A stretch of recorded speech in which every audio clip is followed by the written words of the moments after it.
Okay, hopefully we are live on Facebook, and it's London Vegans September meeting, and it's my great pleasure to say to you this evening, we've got Sandra Hood, who's a registered dietitian.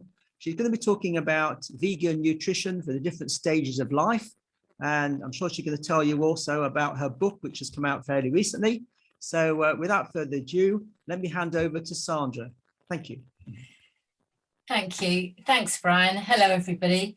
Thank you. Yes, I'm a dietitian. I work for the NHS at the moment, and my speciality at the moment is diabetes. But during the years I've been working as a dietitian, it's varied with working with children, mental health. But my particular interest is feeding vegan children.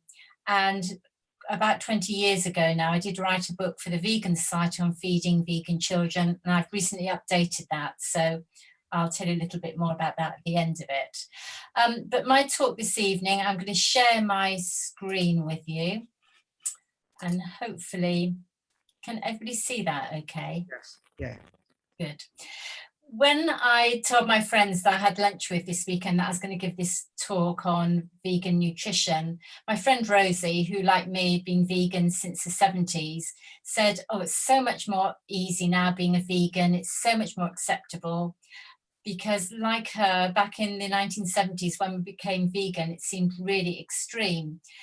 And to the extent that people considered it to be such extremist behaviour that Rosie said how her parents thought she'd be involved in other extremist activity. Whereas now people are talking a lot about plant-based eating, which is really good.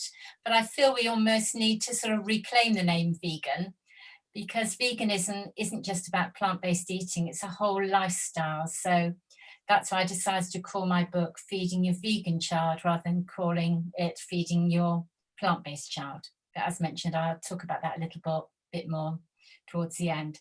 So my talk is going to focus on the nutrients needed to be considered during the different life stages. It's going to be talking through from pregnancy through to elderly adults. We're all too aware of the poor eating habits of the general population, with the diets being low in fibre, fruits and vegetables, and missing out on all the essential macronutrients, and often eating far too much. And all this kind of westernised way of eating does fuel obesity, type 2 diabetes, heart disease, cancer, and other health problems. Whereas in comparison, vegan diets have many health advantages. But nevertheless, vegans and vegetarians, I find, are still very concerned about the adequacy of a vegan diet. And I think particularly for pregnancy and for children. So it's quite understandable that people are concerned about these growing years of young people.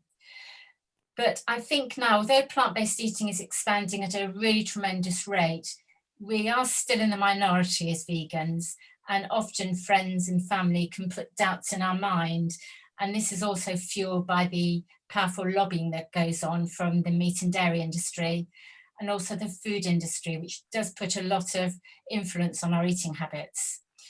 So hopefully my talk this evening will reassure you about the nutritional adequacy of a vegan diet.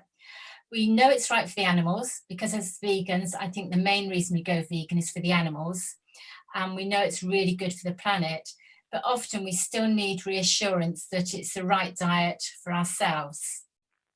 So as mentioned, I'm going to be covering all the nutrients from pregnancy and breastfeeding through to infants and toddlers. I'm then going to talk about children and adolescents, covering older adults. And I'm just going to touch on sustainability, because I think that's quite important. And then also leaving time for any questions, and I'll do my best to answer questions. I don't know if people are familiar with the Eat Well guide. This is something that people are often referred to, particularly in the NHS, and it's a visual guide that the Department of Health has adopted from the Food Standard Agency, and Public Health England encourage people to follow this diet. And Heather Russell at the Vegan Society did a lot of work adapting this for vegans. So this guide was updated about 4 years ago, And with the update, there is more emphasis on sustainability. And if you see this sort of pink section there at the bottom left-hand corner, now plant proteins have been given priority over animal proteins, which is really, really positive.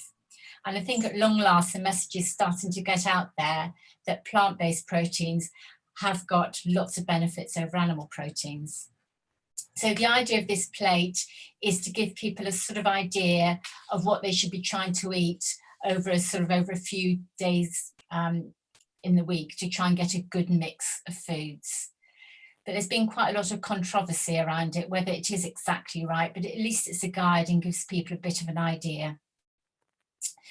So with appropriate planning, we do know that a vegan diet can meet all the nutrients you need, with the exception of 2 vitamins, which are vitamin B12 and vitamin D. So I'm going to talk about vitamin D in more detail, but the other nutrients that often raise concerns are just getting enough calories. Also talking about omega-3 fatty acids, which I think can be really confusing, covering iron, talking about vitamin D, iodine, calcium, and also protein. I think that still is a real stumbling block for people. I'm just wondering why protein is such a stumbling block, particularly as most foods, well, nearly all foods have protein in them, albeit traces. But I wonder if it's for people that are moving from an animal diet to a vegan diet, protein can have such a big place, such a big part. It can seem a bit of a shock to the system that suddenly they're cutting out meat, dairy, eggs and cheese, and it can look like their diet just doesn't have anything in it. So I'm wondering if that's what the concern is about protein. But as I said, there's plenty of protein in all plant-based foods, and as long as you're getting enough calories, you're certainly going to be getting enough protein. But I'm going to cover protein in a bit more detail. So I'd like to start with talking about vitamin B12, because this is the most talked about vitamin for vegans. It's essential and should be provided by either fortified foods or supplements. It's essential because we need it for the formation of red blood cells, and it's really important for our nervous system. It's the only nutrient that is recognised as not being reliably provided by the vegan diet. It's synthesised by bacteria and can be found to some extent on plants. But now with our clean living, we can lose these residues, so it's not a reliable source. So we need to be thinking about supplements. There's been lots of research looking at how much can be absorbed and how long it would last for. And they say roughly about 50% is absorbed and it will be stored in the liver. And the remainder, about 50% is stored in the liver, and the remainder is delivered to other tissues. So how long it's stored in the liver for is a little bit controversial, but it suggests it's probably about 2 to 3 years. And perhaps it could take a year or more before you might notice a deficiency. But I can't stress enough how important it is to ensure a reliable source of this. And it's been shown that vegans who do take supplements have got the same amount, similar levels to non-vegans in their diet. It's only required in very small amounts. And although the government suggests about 1 microgram for children, up to 2 micrograms for adults, the Vegan Society and other health professionals suggest that we do take more. This is because it's been shown that there's no adverse effects from taking too much of it.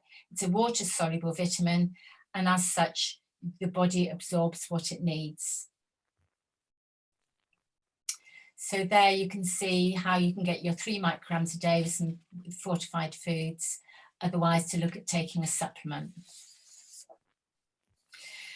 So in pregnancy planning, what's really important is that all women should take a supplement of folic acid prior to pregnancy and up to the 12th week of pregnancy. The requirements of nutrients for vegan women is no different than non-vegan women. And it's suggested that folic acid is quite rich in a vegan diet, but it's still a good idea to take this supplement because, like vitamin B12, it's water soluble, The body will take up what it needs and it gets rid of what you don't need. So it's better to take it than not, because we know if you don't have enough folic acid, it's linked to the neural tube defects, which can affect the brain and spinal cord when they're developing. So again, as a safeguard, we do recommend that women, even though they're having a good source of folic acid in the diet, that they do take a supplement. As to whether other supplements are needed, there are pre-conception vitamins and minerals that are available for vegans. Really, these aren't necessary unless you've got a really poor diet, in which case then take the supplement. But if you're having a really varied diet, including foods from all those 5 main food groups that I talked about in the plate model earlier on, you should get all the nutrients you need. It's a good opportunity in pregnancy planning to try and think about looking at your diet and seeing if you can optimize it as much as possible and look at your own health. Keep active, get a healthy weight. But also men's health is really important, because obviously you want them to have nice healthy sperm to produce a healthy baby. So just to show some of these folate-rich foods, which are usually plentiful in the vegan diet, but as I said, there's no harm from taking a supplement, and you're better off taking one than not. So in pregnancy, a vitamin D supplement is recommended for all people, regardless of their dietary choice. This is because vitamin D is really important to help form the baby's teeth, kidneys, heart, and nervous system. And it's also important to help the body absorb calcium. You can never get as much vitamin D from food as you can from sunlight exposure. However, the time needed to produce the right amount is different in every person. It depends on lots of factors like latitude and the season, pollution, time of day, and it can be quite difficult to measure. And also with more people covering up, being concerned about skin cancer, more people using sunscreen, it can be quite difficult getting enough vitamin D at times. And actually, it's now recommended for most people, regardless of their diet, to take a vitamin D supplement, particularly during the winter months. So this is recommended at 10 micrograms a day. Now, vitamin D has 2 forms. There's the vitamin D2 ergocalciferol, which is from things like yeast and suitable for vegans. And there is a vegan D3 formula now, which comes from lichen, or lichen, I never know how you say that really, which is suitable for vegans. And they're both equally well absorbed. And so it's a matter of making sure if you have the D3 version that it is the vegan source. Also, mushrooms can be a source of vitamin D if they are grown under ultraviolet light, but this isn't common practice in the UK at the moment. So the other source is fortified foods, and you can get it in some of the plant-based milks, or some margarines and some cereals. Obviously, vitamin B12 is really important, and although B12 requirements don't increase in pregnancy, it's really important that mothers have sufficient, because you need enough in the bloodstream for the growing child, and also you need enough for breastfeeding. And babies are very good at scavenging from the mothers. And it's been shown when they're born, they're having twice the amount of B12 in their systems than the mother has. So to make sure the mother in pregnancy has adequate B12.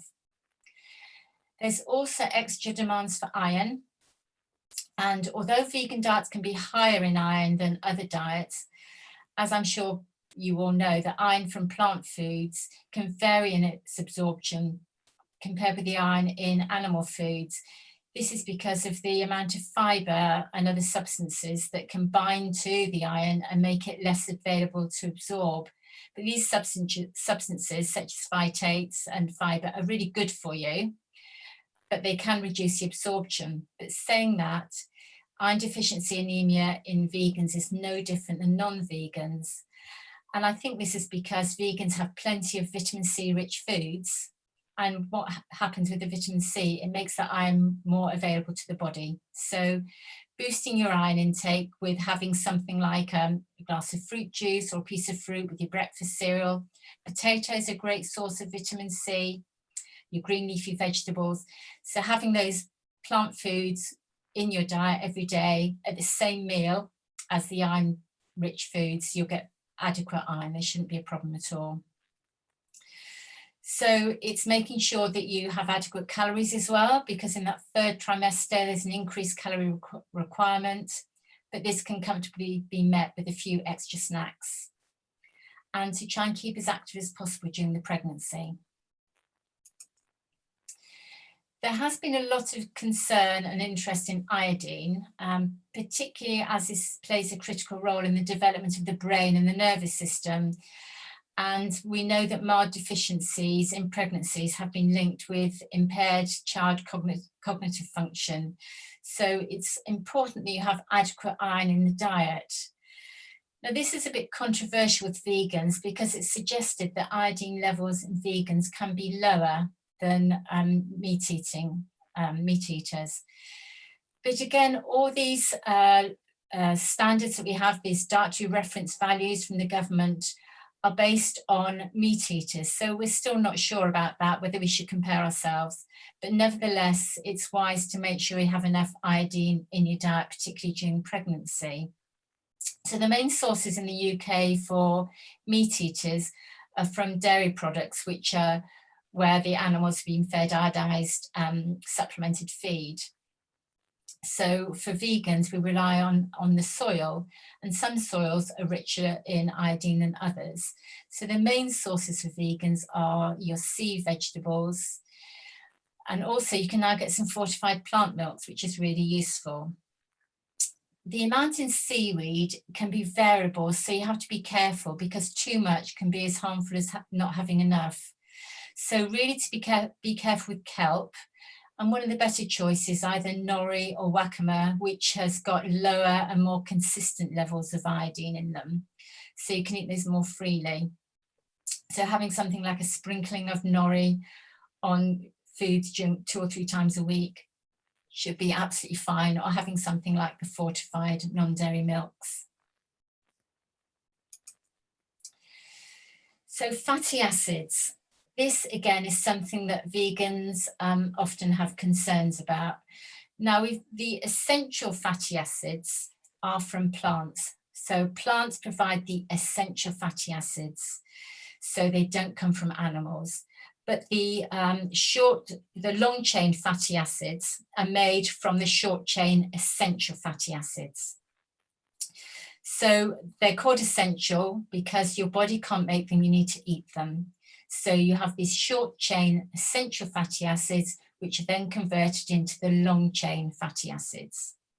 So DHA and EPA have been shown to be particularly important for the development of the baby's brain and the nervous system.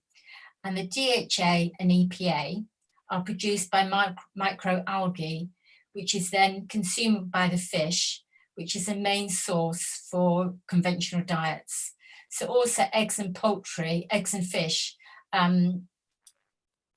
eggs and chicken, if they're fed the DHA, the microalgae, then you can get that from them as well. So if people eat fish, they get that DHA and EPA.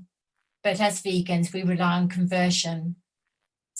So we need to make sure we have plenty of the alpha-linoleic acids, which is the ones that convert to EPA and DHA.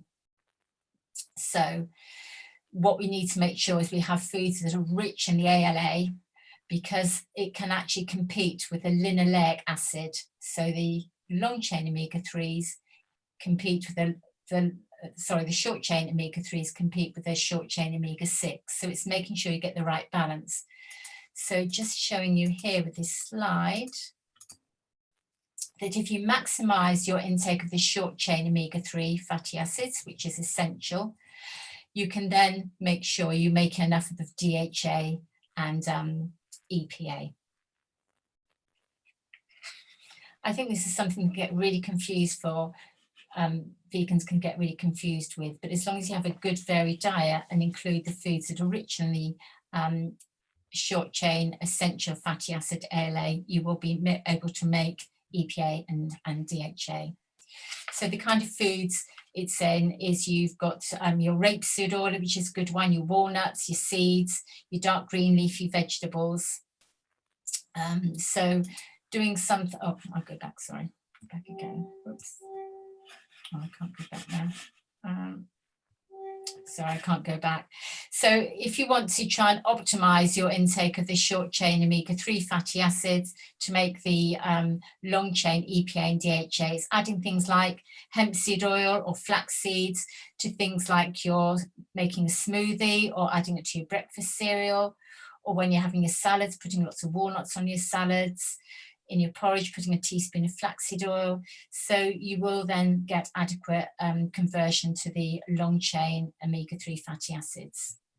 And interestingly, there's been a lot of research looking at whether there needs to be a recommended amount of DHA and EPA, but it's come out, the consensus now is that you don't need to take those supplements if you get a good balance of the essential short chain fatty acids, ALA, which is things like your walnuts and your linseed oil and your green leafy vegetables. So for example, if you change from, say, olive oil to rapeseed oil has got 10 times the amount of omega-3 than in olive oil. So going on to breastfeeding, nursing mothers need to continue with the vitamin D supplement. They need an additional 450 to 500 calories a day, average, but it does vary depending on how much breastfeeding the mother's doing, how active she is as well. Calcium requirements increase, so it's quite a considerable increase, but again, with a good balanced diet, you can get enough calcium. A useful tip that a colleague told me is make sure you shake your fortified milks really well. So say your soy milk, give it a good shake, because the calcium can settle in the bottom of the carton otherwise. So make sure you give your milks a really good shake. And I think that's a really useful tip. Also, vitamin B12 to carry on with that, which is really important. And it is a thirsty business, breastfeeding, so make sure you have a good fluid intake and have a little extra snack at your side. Again, think about your iodine, so a sprinkling of seaweed, or having something like your fortified plant-based milks with iodine. And also, you should get enough protein if you're having enough calories in the day as well. Unfortunately, there's no infant formula milk in the UK that's vegan. This is because it contains vitamin D, which is an animal source of vitamin D. So the only infant formula milks available are from Europe, and they're based on an organic rice milk. But the ones that are produced in the UK are as close as possible to vegan, but it's the vitamin D, unfortunately, that isn't suitable for vegans. Now I'm going to talk about complementary feeding. So with complementary feeding, we used to talk about weaning, but now we talk about complementary feeding because we want mothers to give food alongside breastfeeding, because breast milk is still really important for the growing child and is a good source of energy, and so important for the child to continue with breast milk for as long as possible. So complementary feeding can be introduced from about the beginning of the 5th month. And at one time, the sort of typical foods that a mother would give the baby would be things like rice, and it would be things like banana and probably some other fruit. But now what we know is that children should be given a wide variety of foods. It's been shown that the wider variety of foods they're given, the less likely they are to develop any allergies. Mothers often worry about this. They still think they should delay introducing that or the other food. But allergic reactions are very rare. So unless there is some allergy in the family that's known of, it's been shown that the best thing is to throw all the different foods at the child. So the traditional foods, like I say, that used to be things like rice and banana, now they're saying you can certainly introduce different grains and seeds, but ideally not before the 5th month. And then the child's got a less likely of developing an allergy. So obviously children grow grow and develop very quickly. So it's important to try and get a variety of foods into the diet as soon as possible to help with them not being fussy as well. As I said, there's no order in which these foods should be introduced. But what's important is to try and encourage and include iron-rich foods, because children do have high iron requirements when they're born because their limited reserves very quickly run out. So by 6 months of age, these iron stores have really declined and they are at risk of iron deficiency anemia, and that's whether they're vegan or non-vegan. So it's important to include lots of the iron-rich food sources, which are things like lentils, beans and pulses, your whole grains. And obviously with vegan diets, as I said, increasing the vitamin C rich foods helps the absorption of iron. Plant foods are rich in iron. There isn't a problem with iron at all from plant foods. And added to that vitamin C, you're going to be fine. But I still get lots of people asking me, well, how does plant-based iron compare with animal-based iron? And as you can see, a portion of beef compared with a portion of lentils is very similar. Yes, the iron absorption for the lentils is going to be less, but with the vitamin C that you're adding from your green leafy vegetable, from your fruits and vegetables, potatoes, oranges, whatever, you're going to have no problem getting adequate iron from the food.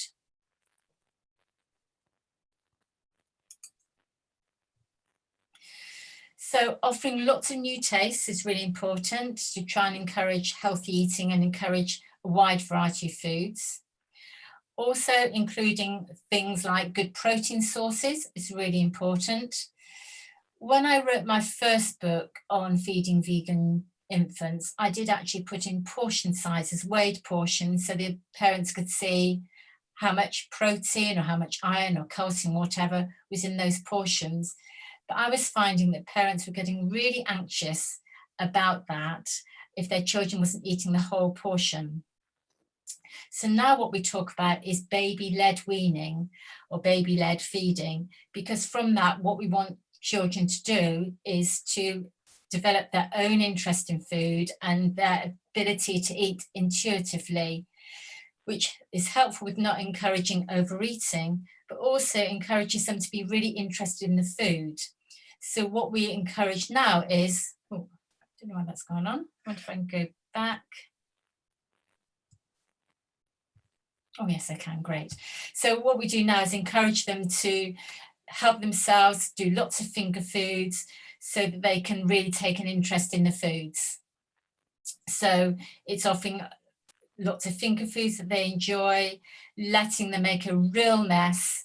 But if a child is a bit fussy about what they're eating, then it may be helpful to provide some food on spoons. But generally, if the child is encouraged with lots of foods and different colours and tastes, you'd find that they'd be really interested in trying out these foods.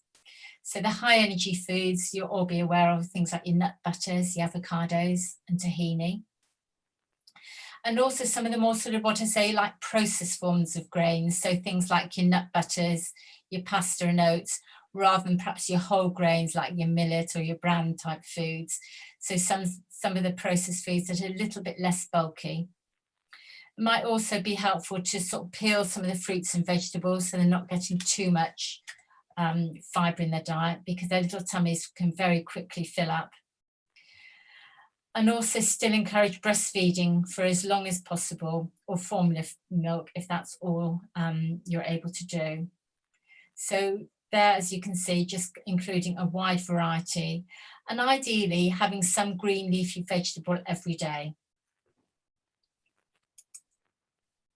So with supplements, breastfed infants do need vitamin D, and if they're fed an infant formula, it's already fortified, but for infants breastfed, they need to have a vitamin D supplement. From 6 months of age to 5 years of age, the Department of Health recommends all children take vitamins A, C and D. So you can get vegan versions of these. From 6 months of age, infants should have a vitamin B12 supplement, and we recommend that starts at 1 microgram a day or 250 micrograms a week. if your child isn't a good eater, then it might be a good idea to start them on an iron supplement until their diet becomes a lot more diverse. So the recommendation is about 1 milligrams per kilogram per day. So from 12 months to 5 years of age, the energy requirements during this time can be really high. To just give you a comparison, on average, an adult needs about 25 calories per kilogram body weight, whereas a child will need about 95 calories per kilogram per body weight. So their energy requirements are really, really high. And after this, after about 3 years of age, then they start to reduce, and it's just based on their weights and how active they are.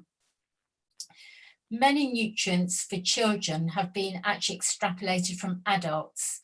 So again, they're just guides because we're not really sure exactly what a child needs. So these are dietary reference values, so they are guides. So we should take them with a little bit of caution, and again, to be guided by our child. So if our child is growing, is happy and seems well, it's very likely they're getting enough nutrition. If you are at all concerned, and if the child is quite lethargic or any concerns at all, then do speak to a health practitioner. But the vegan diet can support a child, certainly during this fast-growing years. So again, to aim for a varied diet, to think of all the different coloured fruits and vegetables. Try to include some of the dark green leafy vegetables particularly. The grains and seeds and cereals are really good for energy and protein. The calcium-rich foods are often duplicated in the other sections, but including high-fat foods as well, which is important, your nuts and seeds. And then your beans and pulses are really good for the children. And then again, plenty of fluid. And activity is recommended for at least 60 minutes a day.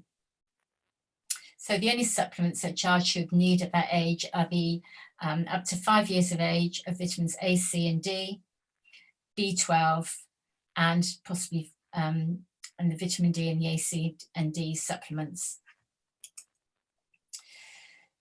So the amount of food your child needs does depend on their age and their activity. And a useful guide, I think, is using a hand as a measure, because if the hand grows with the body and has been shown to be quite a useful indicator for children, and also it's been used for adults as well. So as you can see here, if you aim for this kind of portion sizes per day, it can give you a bit of a rough idea, a bit of a guide. So this has been used by various health professionals, and they say it's a little bit more reassuring for parents than actually having weighed portions. So protein, again, the protein thing often comes up with parents being concerned whether there's adequate protein from plants compared with animals. And I thought I'd just put a few foods up here which are quite energy dense, and they're not too bulky. And as you can see, the plant proteins do compare favourably to the animal proteins. So you can see here your walnuts and your peas. People don't think about peas, they're great. Tofu, and then you look at a portion of beef. Then again, your fortified milks. Soy milk compares very favourably with cow's milk, both with protein and also with calcium. Although we know that plant proteins can meet the needs of growing children, it's been suggested that their bioavailability can be something like 85% compared with animal protein because of the fibre and the phytates in plants. And it's suggested that perhaps vegan children need a bit more protein compared to meat-eating children. But there's been lots of studies showing that children are eating more than they need anyway. So if they ate more like a vegan, then there wouldn't be the obesity and the health concerns we're seeing in our children. So there isn't a concern about protein, but just to be aware that if your child isn't a good eater, just to try and go for those more energy dense protein sources. So the as I mentioned, the government is giving priority to plant-based proteins because of the growing evidence that they've got benefits over the animal proteins. And if your child is getting a good varied diet, they're going to get adequate protein. You need to make sure you get the right balance of the essential fatty acids, which are things that I mentioned earlier, the walnuts and linseeds and the green leafy vegetables. With regard to that, smoothies can be quite popular with children, and one that is quite useful, a very quick and simple one to do, is something like you have, say, half a cucumber, a handful of kale, some hemp seed, a banana, avocado. It's a lovely green colour, tastes really nice, and that goes down popular with children. So something very simple like that can be a great way to get the fruits and vegetables in, also get the essential fatty acids as well, and a good calorie source. So make sure you provide a reliable source of vitamin B12.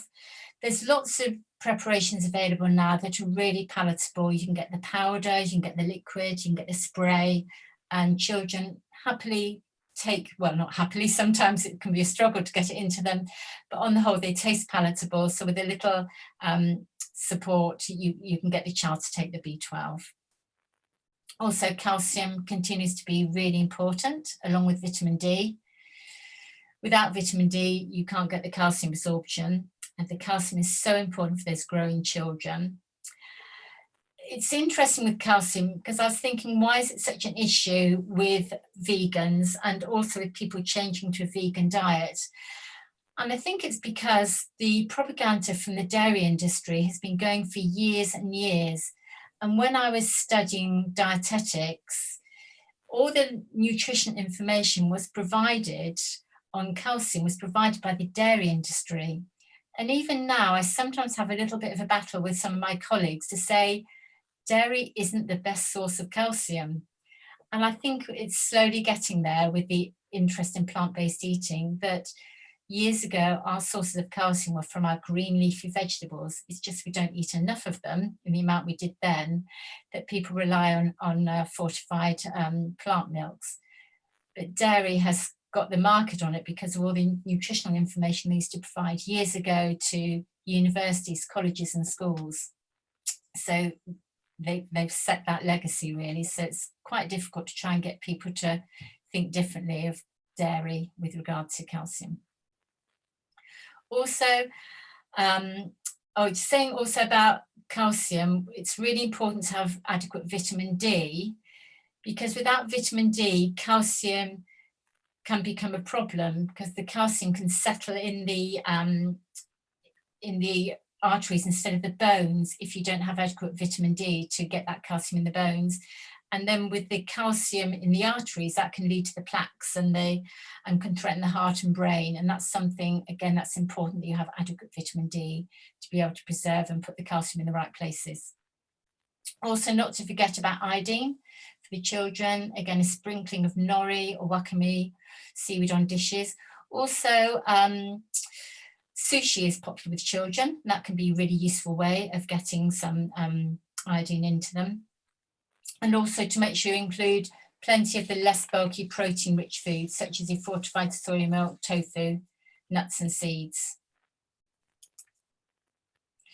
So I'm now going to talk about adolescence. And this can be quite a challenging time for vegan parents raising their children, because during this time they can start wanting to go their own way, and it can be quite a battle sometimes with trying to keep your children vegan. And sometimes it's something that they need to find their own pathway to. And 9 times out of 10, they will come back to veganism, but it can be quite a concern for parents. Also, the protein requirements during this time, during adolescence, can almost double, as well as the other nutrients. So again, making sure children have enough nutrition during this period can be quite challenging and quite worrying. However, it's been shown again that children often these days now are getting more nutrition than they need with the growth in obesity. And so it's trying to look at that as well and think, right, making sure the child has a balanced diet and then they will meet all the protein requirements. And it's been suggested actually that perhaps to some health practitioners, there's been some interesting papers suggesting that plant-based diets should be encouraged for teenagers, particularly the overweight teenager, as a way of managing their weight. So that's very interesting. Protein requirements, as I said, can almost double during these years. And again, with a good balanced diet, this shouldn't be a problem. Calcium requirements also increase considerably during this time, and then they go back, they go down to 700 milligrams after 18 years of age. Generally, boys will need more than girls because they're larger body size and bigger muscle mass. However, an active teenage girl, large teenage girl, can have as many calories and require just as much as a boy. So again, it depends on their activity levels and body size. Meeting protein requirements isn't an issue if, as I say, you give some thought to the diet. So this meal plan here shows that for boys, they need 1,000 milligrams of calcium. A girl requires just a little bit less, 800 milligrams of calcium. Protein requirements and iron, as you can see, the protein requirements can be, depending on the age and weight of the child during teenage years, could be anything from 40 to 60 grams. So as you can see here, with a really simple diet, you can meet iron requirements. And for a girl, she needs more iron than a boy, which I'll talk about in a bit. So you can see there that the meal plan does cover that, the calcium and the iron and the protein. And if you think there's no snacks there in between times, and if you're adding a fortified plant-based milk, again, that can top up the protein and the calcium. And if it's one with the fortified with iodine as well, that's even more useful as well. So that's just a really simple guide to show how you can meet the requirements. And again, I put in the flax and chia seeds, which is another way of getting in the essential fatty acids.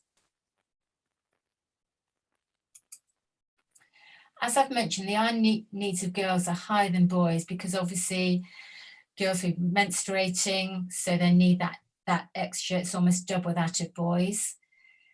Again, you can see there with that meal plan, a bowl of cereal with fortified soy milk, jacket potato and baked beans, handful of nuts. You're meeting your 15 milligrams a day. And again, that iron's going to be boosted with your vitamin C rich foods.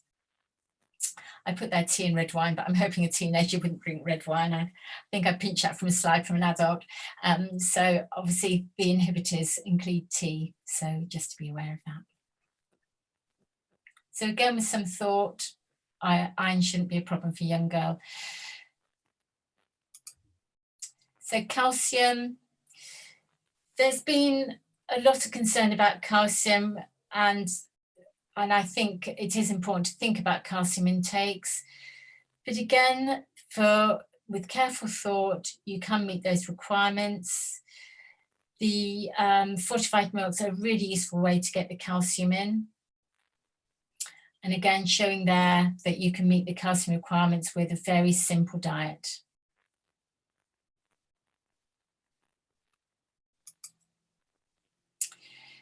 As I've mentioned, vitamin D is really important to absorb the calcium. And a reliable source of vitamin B12 is important. Also fat, good fat sources. So again, the fats in vegan diets are generally unsaturated fats, which are good for heart health. Really important to continue with adequate fat in a growing child's diet, because it's been shown that fat's important for brain development, and studies have shown that the adolescent brain continues to mature until well into their 20s.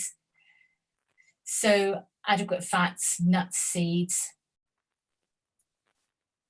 And keeping the cupboard stocked well with plenty of the on-the-go snacks, making sure children have got food that they grab and go, because those teenage years can be really challenging getting a child to eat healthily.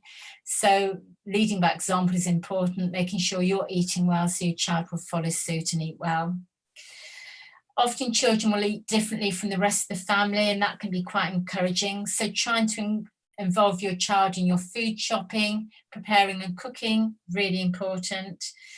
There's lots of fast food places now where you can get vegan food, which isn't healthy. You can now get McDonald's vegan food, you can get Kentucky Fried Chicken vegan food, and it's not something we want to encourage a child to have, but at least it means they can be with their peers and share those kind of eating experiences. But if in the home you're providing nice healthy foods, it shouldn't be a problem. And it can be quite useful for children transitioning to plant-based eating. I'm now going to just talk a little bit about sport. I don't know if anybody here, I'm sure a couple of you, I know a couple of you have been involved in the Plamwell Half Marathon that took part 9 in there. I've written down to remind myself, 1986, the Plamwell Half Marathon that was organised by Arthur Ling from Plamwell Foods, and I was privileged enough to help Arthur with organising the race. And this half marathon was held in 1986 in Kent, and it was to mark 21 years of Plamwell producing the first soy milk in the UK. And I think some of you remember the first soy milk was produced in cans. It was then produced into squat Tetra packs, and you'd actually have a concentrated soy milk and you dilute it yourself, which I think was very innovative. And I think we should have that now, really, concentrated soy milks. But the idea of the half marathon was to show that vegans were as healthy as meat eaters. And it was a really great event, and we had some really brilliant times. And I wish I'd dug out the times that people did, but fantastic times. And that was in 1986.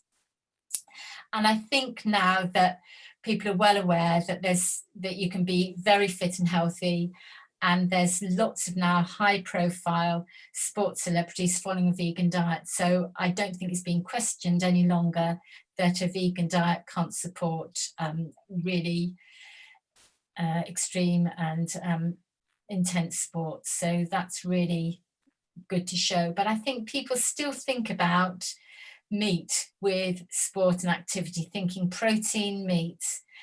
And it is true that if you're taking part in exercise, you do need more protein than the average person. But the most vital food for performance is carbohydrate. It's the main fuel for the body, and muscles rely on this main source of fuel. If you're not consuming enough carbohydrates, you'll lack energy, and this does delay recovery.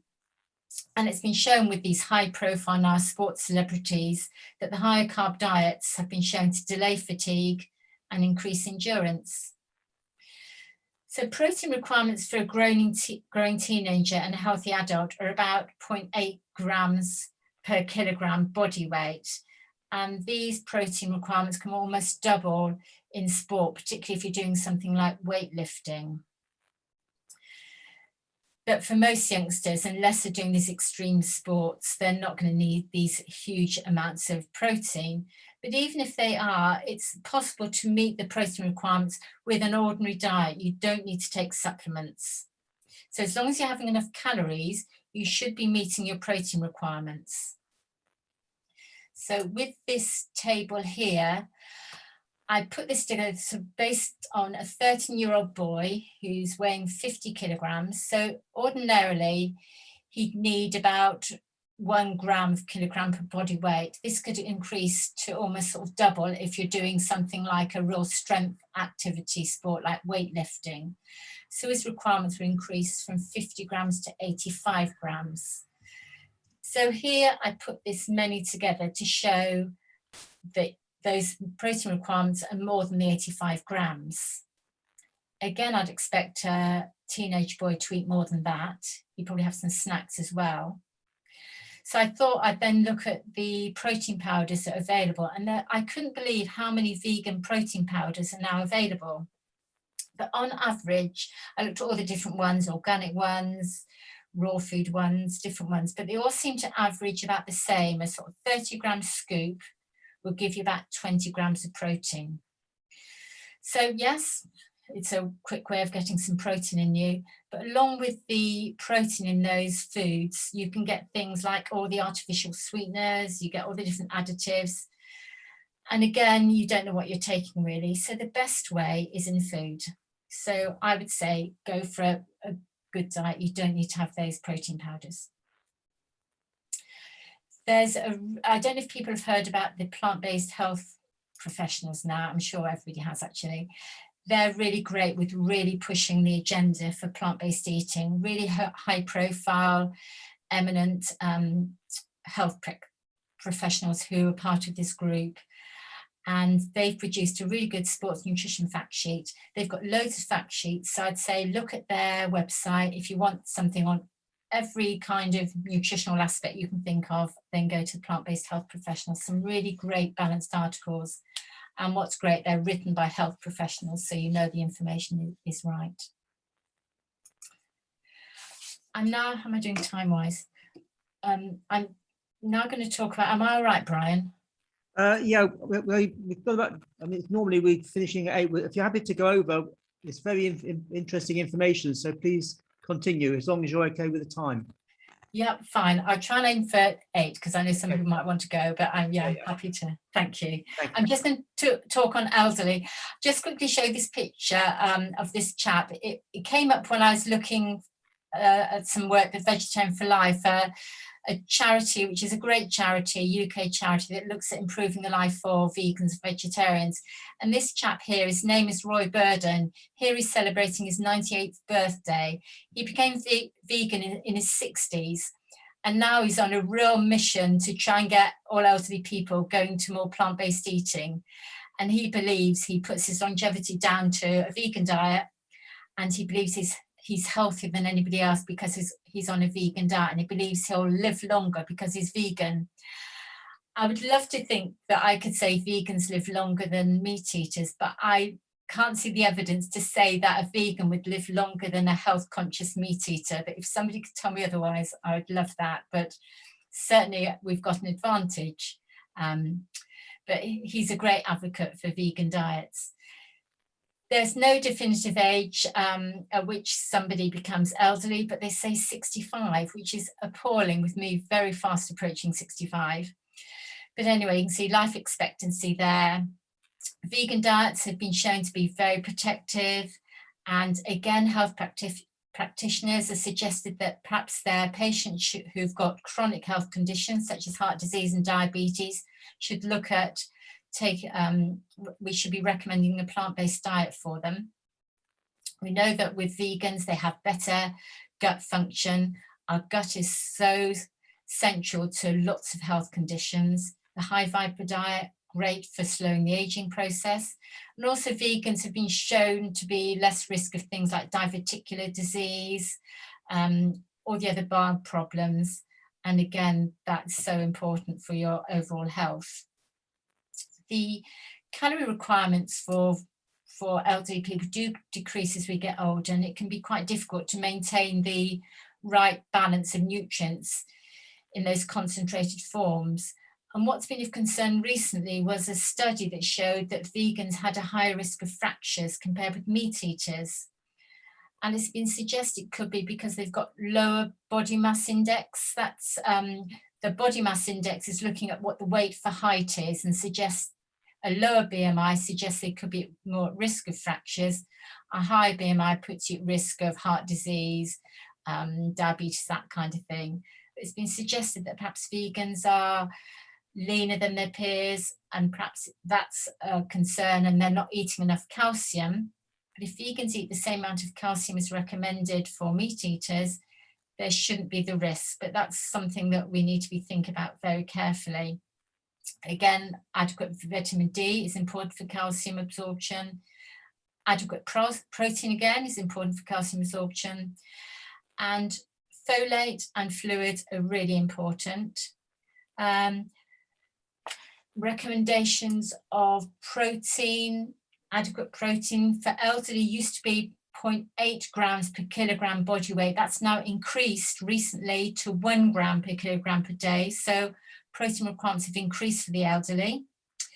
The other thing that's really important is making sure that you have enough folate in the diet. There's interest with relation to the link with mental health, with dementia, and other diseases linked with not having enough folate in the diet. So adequate folate is really important. Vitamin B12, again, can't be stressed enough how important that is. And good fluid intake and exercise. again, to maintain your muscle mass, and for mental health, adequate fluid intake.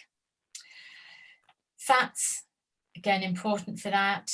And the fluid, I should have said, is important for your urinary tract intake, tract, and your kidneys, keeping kidneys healthy. I'm just going to quickly touch on sustainability, because this is something, as vegans, we're leading the way. We know vegans have a lower footprint from the greenhouse gas emissions, and that's one thing people can do, is give up meat and dairy to protect the planet. So the One Blue document was produced by the British Dietetic Association 2017 now, and I was very fortunate enough to be involved in this writing of this document. And it's a document that's now a reference guide for dietitians to try and tie up the link between healthy eating but also sustainable eating. And what they highlighted here is reducing animal proteins and increasing plant-based proteins. But in doing that, it's better for the planet, but also it's shown that it can also improve people's health. So that's really, really such a positive thing now, that dietitians are thinking about sustainability in their dealing with patients. And also the plant-based health professional group leading the way as well with pushing the agenda. So as vegans, you see, we are leading the way, which is really positive. However, there is still more we can do as vegans. And one thing I'm often asked about is nuts and the impact that nuts can possibly have on our diet. And I thought this was quite interesting when I was looking about which nuts would be more sustainable and which ones we need to be careful with. And it seems that almonds are the most water greedy of the nuts we have. So almonds are really good for you. So perhaps keep almonds as a whole nut to have rather than having almond milk. So perhaps choose something like a soy milk or oat milk. And then I looked a bit further, and cashew nuts are quite water intensive as well. And also with cashew nuts, the way they're harvested and grown, it seems it's more of the women that do the harvesting, do the treating of the nuts, doing the shelling them and everything else, often poorly paid. I love cashew nuts. It's made me think, right, I'll look for the fair trade ones, perhaps the organic ones. So there's little things like that we can be a little bit more thoughtful with when we're buying things like our nuts. And the other thing about nuts I learned about my research was about this little creature here, which is a rodent. It's called agouti. Some of you might know about this agouti. And what it is, it ensures the survival of the Brazil nuts. So what happens is the Brazil nut tree bears the fruits. The tree flowers, they need to be pollinated by a bee, which has got a really long tongue that can pollinate the flowers. Then what happens is the agouti will open the fruit and then release the nuts, and then the agouti creature then buries those nuts and then they germinate. So the agouti is quite a protected animal, because without that creature we wouldn't get the Brazil nuts growing. So I thought that was really, really interesting. So just to quickly mention on here with what we can do as vegans. So we can think about choosing seasonal, local grown fruit and vegetables, tinned and frozen, rather than air freighted ones, prepared ones, to drink more tap water than bottled waters and drinks. Have things like our potatoes and beans and breads and things that are grown in this country, rather than pizzas, pastas and rice. And again, think about seasonal fruits and vegetables, homemade desserts rather than processed cakes, sweets and biscuits. So in summary, to say the vegan diet has many benefits over a meat-eating diet. Plant foods contain all the nutrients you need throughout life, and we know it provides lots of protection and can prevent many diseases. And we need to make sure we always have a reliable source of vitamin B12. Important to keep active, to eat a variety of foods, but not too much, and to be happy and positive about all we do. Because I think the vegan diet is the most compassionate diet we can choose to have. It will not offend anybody, it embraces all kinds of belief systems, and it's a really healthy and sustainable way to live. And my final slide is just to say about my book, Feeding a Vegan Child. The book is for vegans who are raising a child as vegan and just wanting reassurance of the different life stages through to adolescence. Got lots of recipes in there as well. Another good book that's come out is Nourish by vegans Brenda Davis and Reshma Shah. A fantastic little book is a vegan guide, which you may be aware of, by Alex Burke and Ronnie Worsey. In a way, it's aimed at new vegans, but my niece actually read the book and she reviewed it for the vegan site, and she said it's great. She's been vegan for a while, and she said it's a great book for vegans anyway. So that's a really good little book. And for websites to go to, Vegetarian for Life is great for older adults, and then the plant-based health professional one for all different literature you want on nutrition issues, and then of course our vegan society. So thank you. Thank you ever so much, Sandra. Let me just stop the sharing for a moment. Thank you. Spotlight. Oh, we're back again. Thanks ever so much. It was very easy to understand slides, which I really appreciate, because I like, sometimes these can get so complicated with some of the nutrition information. If anybody has any questions, if you could stick them in or write them into the chat box and send them through there, or if you can raise your hand and you can ask them live, whichever you choose. While people are doing that, if there are any questions, there's two things that came to mind. One is, I think there was a report in one of the papers recently about vegan children being shorter than non-vegan children. Now, is that a protein issue, or is that something else? That could be a protein, could be a growth issue, but I think it's also that non-vegans are just growing so rapidly now. We're getting bigger, larger children because they're overnourished. Right. And I think, yes, if you compare vegans to non-vegans, we probably are smaller and lighter, but that isn't a negative thing. I think we're just used to seeing bigger, larger people. There were some studies done back quite a few years ago in the sort of 50s and 60s looking at vegan children. And yes, they did tend to, up to the age of 10 years, seem to be smaller than their peers. But then when they were older, they caught up. I'm not aware of anything recently that's saying that adults are smaller, shorter in growth than their peers. So I don't know that many lifelong vegans, but there's one. I mean, somebody who's a vegan about my age, and her daughter. I mean, she's short, but her daughter is even shorter. Her daughter's a lifelong vegan. So I don't know whether that was because of the vegan diet or something else going on there. But it was interesting reading that article. And the other thing is, and I don't know whether you've got the research or to send it to us. You mentioned about the EPA and DHA. And my understanding was that some people are having difficulty with converting from flaxseed and things to EPA, DHA. You were saying there's some research to indicate that it's really just enough to have the food sources rather than the supplements. Absolutely. Do you know what that research was, or if you're able to send it to me later on? Yeah, I can certainly give you some links. Yes, I can. I appreciate it. Thank you. Yeah. We've got a message. What do you think of the Vegan Society Veg1 supplement? Is it adequate, or should some other nutrients be added? That's been something that's been discussed for a while. I'm just going to write down about the EPA and DHA, so I don't forget. Yeah, there's been a lot of interest in that recently, saying about perhaps we should add iodine to it, I think, more vitamin D.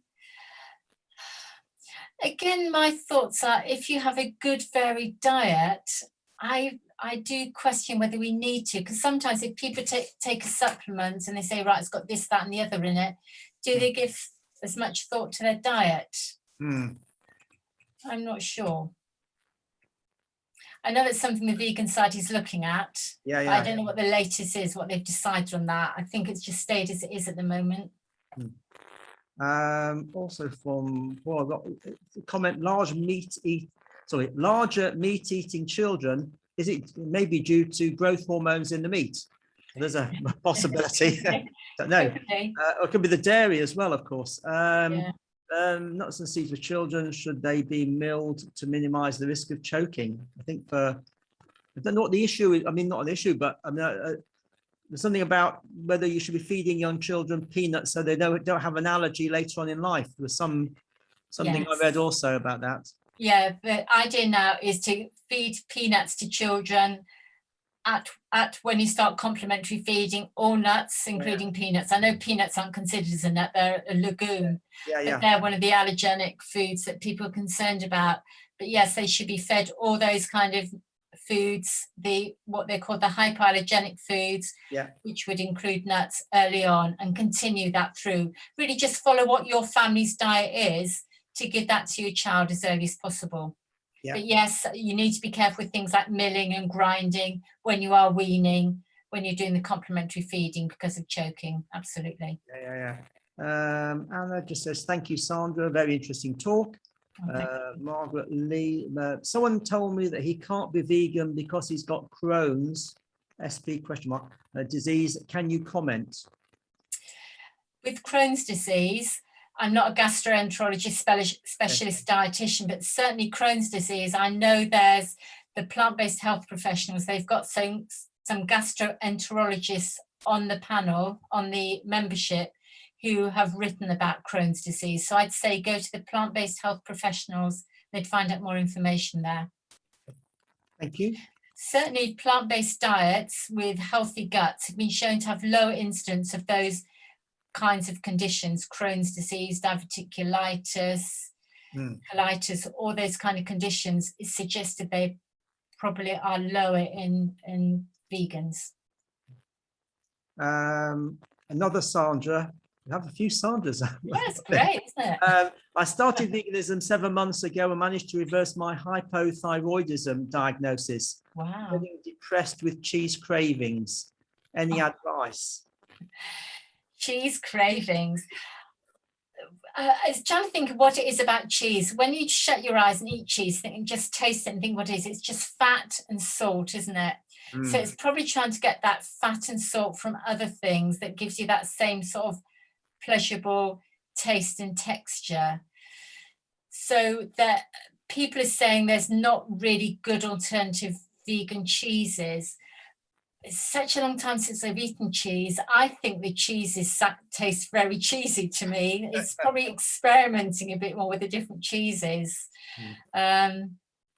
Yeah, I don't know. Has anybody got any ideas on that? I remember I'm going to talk by Neil Barnard, and he was talking about the caseomorphines in cheese. Caseomorphines, I think it's pronounced that way. So there's something that's soporific that's within cheese that maybe calms people down. I mean, I suppose this is, I don't know, you're the expert with babies. I mean, the milk calms the baby down. So maybe that people like having these dairy products, but it's a way of calming themselves. So it is a drug, and that's why when I speak to people who are becoming vegan, cheese tends to be the last thing that they give up. It seems to be the hardest. For me, it wasn't, but for a lot of people, they've got this addiction. So thanks to Sandra for mentioning that. You need nutritional yeast for cheesy flavor. That's a good idea. Yeah, the yeast flakes. That's a good idea. Yeah, putting yeast flakes in if you're making a cheesy sauce. So you can actually get a similar flavor to cheese. And there are lots of vegan cheeses around, whether it's hard cheese, soft cheese, fake camembert, fake blue cheese. There's all these fake cheeses, but I don't buy them, so I don't know how good or bad they are. No. It's just like test them out. But you probably remember, Brian, when you became vegan, there was no vegan cheese apart from the one that Plamel did produce. Yeah. We used to melt a hard margarine, mix it with soya flour, add a yeast extract and wait for it to set again. And I used to love that. Very bad for you. I used to like it. I remember there's some, I mean, I'm not going back all that way back, but there were some vegan hard cheeses that were really foul. And anybody trying them, that would have put somebody off going vegan. So nowadays there's quite a few companies and they're cashing in on the vegan cheese market.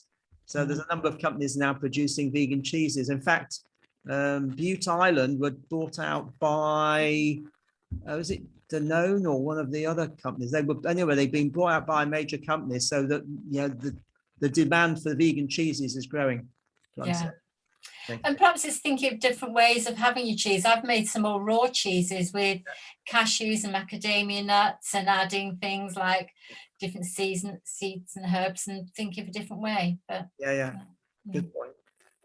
Any other questions before we finish? Does anybody want to put your hand up if you've got a question? There's no hands going up. I don't think there's anything here. There's nothing on the... A few people have been watching on Facebook Live. I don't think there's any other questions on there. So let me just... I'll just say a big thank you again, Sandra, for taking time out to be with us and talking about vegan nutrition for the various stages of life. It was really informative. I'll just ask if the participants would be happy to unmute and just give a round of applause. Thank you. Thank you. I did raise Thank you. healthy vegans. I wish I'd Thank you. healthy, but thank you. Really appreciate it. So I'll just stop the recording. Thank you.